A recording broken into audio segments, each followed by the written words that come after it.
So it's approaching 11 o'clock. We're running a little bit behind, but that's okay. We got so much done yesterday that we're not really worried too much about it.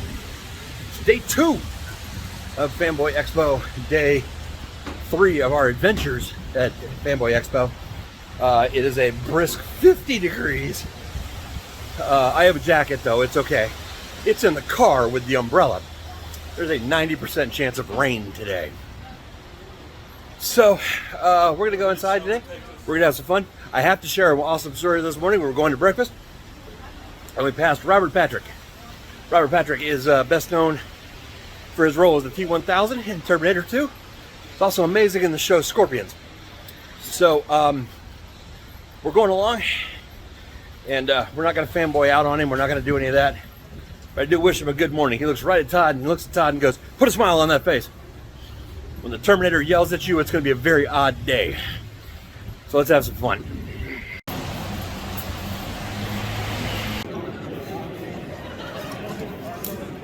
Okay, so one of the things I like about going to these cons is that you always find independent artists, independent writers, things of that nature. And Braxton Cosby of Cosby Media, I feel there might be a little bit of nepotism there, but that's okay, has written several books.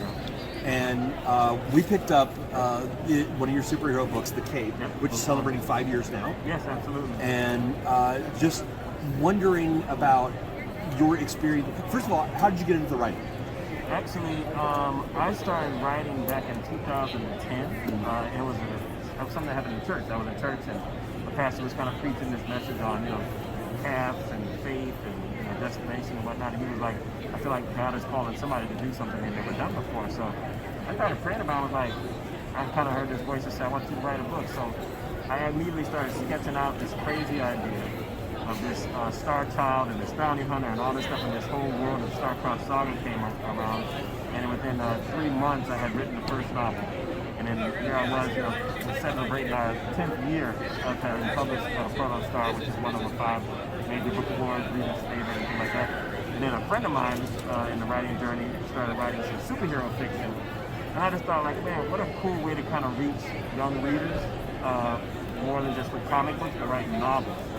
And that's how I ended up writing The Cape 5 years ago. And that's just been an amazing journey because I ended up writing book 2, which is Overdrive, and now we just got our Kickstarter funded to do our own comics. That's fantastic. So I've got books, we've already got funded by the beginning of 2022. I'll actually have The Cape Hellfire, which is the first issue of The Cape. So just finally, everybody can see these characters. I write them vividly so you can see it in your mind, but actually see them, it's just an amazing journey. So. One of the things I've liked about it, and I mentioned before we got started, was just in reading the prologue on The Cape, you develop so much character interaction. We know how the father is with Sebastian. We know there's an issue between the uncle and the father. Right. We know there's a lot going on. And this is all before getting into things. Right. And the very first thing you say in chapter 1, I killed a normal. Crazy, right? So, oh, that's how you started off. right. So tell me, this is not your first fanboy though, because I've seen you in the past. Yeah. What is it about fanboy that's so unique, so special? Well, I like fanboy because I feel like it's almost, even though it's a little big, I feel like it's intimate. Like you said, you've seen me before, you kind of see the same people back and forth, and it gives me an opportunity to develop a fan base. I write, book 1, maybe 1 year, come back with book 2. I've had people come up and say, hey, what's the next book? When is it ready? And you have something new. So I'm glad that with us taking the break with the pandemic, I still had books also when I came back, but Still Rain, the Bounty Hunter series that's in the Star-Crossed Saga, and next year we'll have comic books to go with this. So I mean, it's just somewhere, and it's not too far from Atlanta, so we're able to come out 3.5 hour drive and just kind of feel right at home in Tennessee. So. Awesome. Tell me about the new book, your Bounty Hunter. Oh yeah, Still Rain. Still Rain is you talk about character development. He's just kind of this quiet, stoic bounty hunter. He's trying to make money in Proxima Centauri, which is the galaxy that they live in. And the deal that he had to make more funds falls through.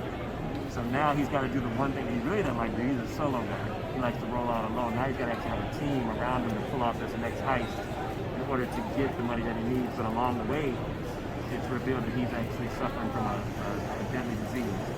Oh. And the only way to get the cure is to find his long-lost sister.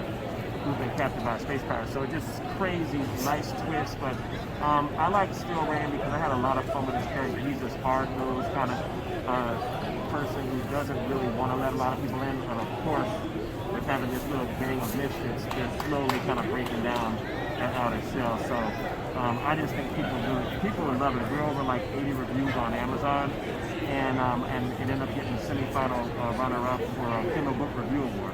Nice. So I'm really proud of it, and I think it's a fulcrum book that's going to join the Star-Crossed Saga to a bigger series that I'm writing. That should be possibly by end of 2022 or early 2023, which is like I call like a Game of Thrones in space. Okay. Where can our viewers find you? They can find me on Instagram, Braxton A. Cosby, or on Twitter, same name, Braxton A. Cosby, and on Facebook, Braxton A. Cosby, or they can go to my website, braxtoncosby.com, or our publishing company, Cosby Media Productions with an S.com.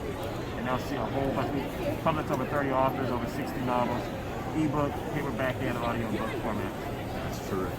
And thank you so much. I wish you nothing but the best. Thank you for the time. The book, just from what I've read, is fantastic. Thank you. And I might read it on the way home, which is a scary thought because I'm driving. So, Right. thanks so much. Appreciate the time.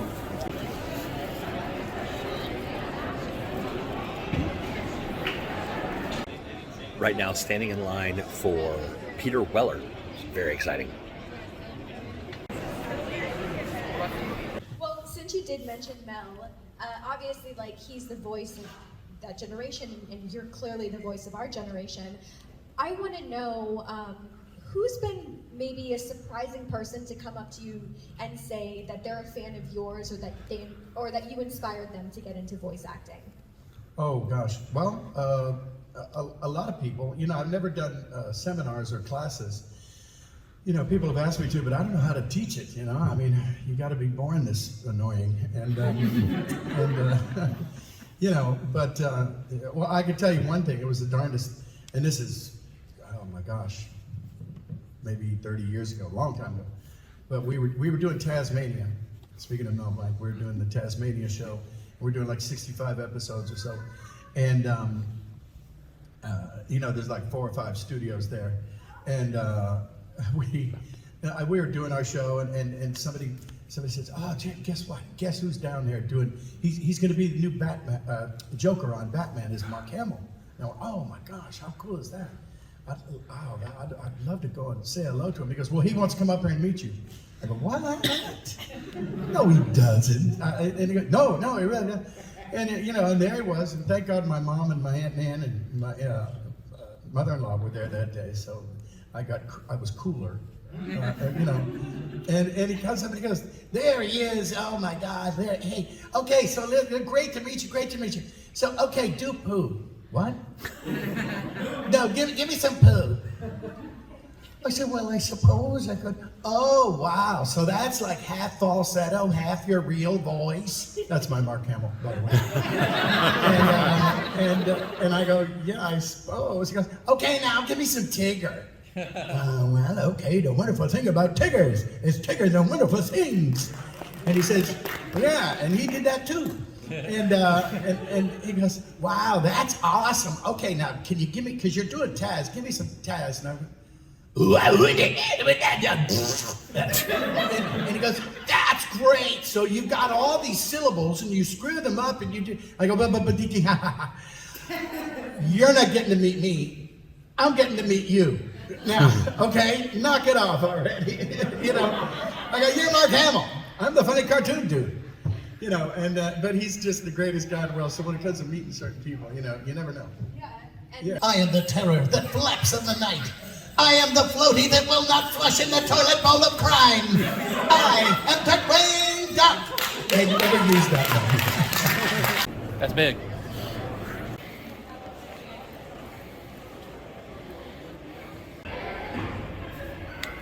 Or not. So, all in all, a really good time, a good day. We definitely kind of scaled back today. We only had each one photo op, and let's go ahead and talk about that, shall we? Yes. So, I got my Peter Weller photo op. That went fine. The autograph session was fine. Everything was good. Now, for Todd's birthday, I had gotten him the FanBoy package for Matt Hardy. And Matt was not there yesterday. He was for here today and tomorrow only. And on the Facebook page, he posted a video where he said that he would be there to greet all of his fans and make sure that nobody was forgotten. Todd, why don't you explain your experience with the autograph and photo op? Well, the autograph, it seemed that he didn't really want to be there. He was a little bit grumpy, a little grouchy, and understandable at times.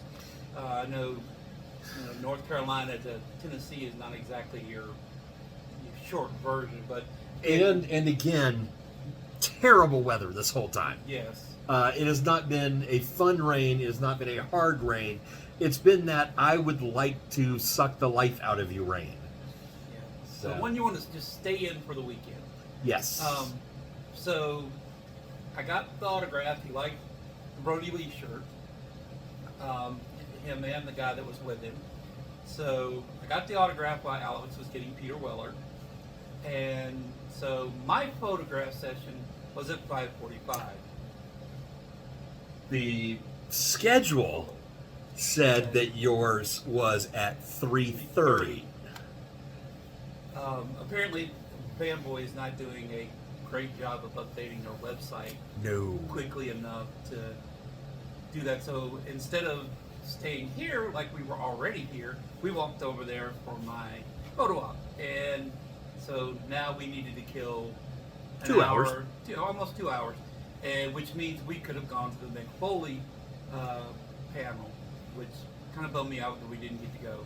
So 5:45 comes along. I ate.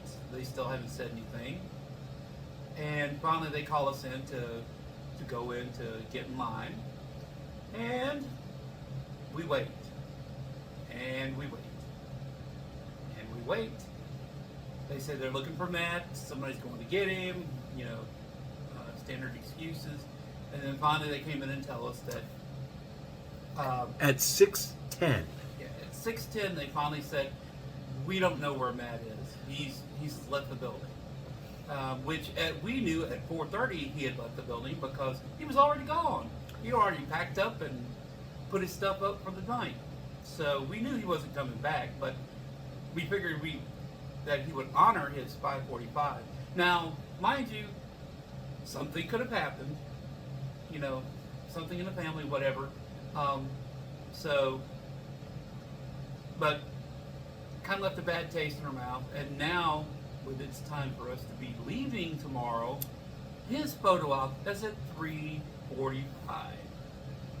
Oh, sorry, 3:10. 3:10 is what it alleges. So, Now, mind you, FanBoy's website says that tomorrow's photo shoot for Matt Hardy is at 1 o'clock. yep. Still, we have no proof that he's going to be there, and there's nothing to indicate that this photo shoot is actually going to happen, which is a bit of a downer because these photo ops, and I gotta say, to be fair, Pulse, which is doing this, which is doing the photo ops for them, has been doing nothing short of a phenomenal job. In fact, as of right now, I know of only one incident that they've had this weekend, and it's Matt Hardy. Yeah. So I'm not exactly putting the blame on them, and I'm not putting it on FanBoy. I'm putting it on whoever told Matt Hardy that it was okay for him to leave. Or I'm putting it on Matt Hardy for his decision to leave.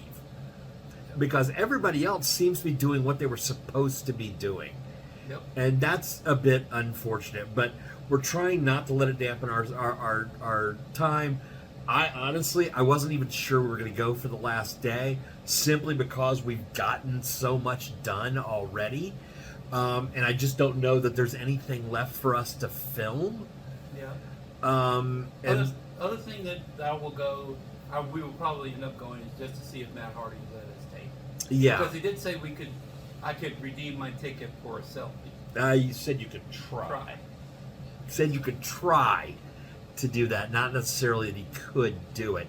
So, unfortunately, that's kind of how we're ending the night 2 of Fanboy, our night 3 of this trip. We do drive home tomorrow. We will probably make a stop along the way. I've kind of got one that I've got in mind, simply because there are a lot of people talking about it. We had dinner again at Myrtle's because we couldn't get into Stock and Barrel. Shout out to the people of Myrtle's Chicken and Beer. Phenomenal. Chef's kiss. 5 stars, the whole 9 yards. Terrific service and fun music tonight, because they were doing nothing but Halloween music, which was kind of cool. So yeah, we've had a great time. We really want to thank the people who are out here who've been helping us out. Thanks to Braxton for sitting in with us and talking with us. That was really cool. And thanks to and I'm glad we got to see Jim Cummings' panel. Yes. I thought that was really good. So yeah, I don't know exactly what tomorrow's going to bring now, especially because it's a 3.5 hour drive from here to my house without traffic, and I just don't. Halloween and a Sunday, yeesh. So I don't know. I don't know what we're gonna do tomorrow. So I hope you guys are enjoying the Fanboy Saga as much as we've been enjoying putting it together. And we always remind you, thanks so much for liking, sharing, subscribing. We appreciate it. And most importantly, a reminder, man, anything is an adventure, especially with this guy.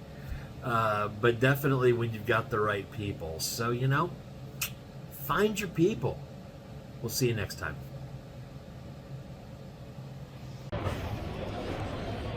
Yeah.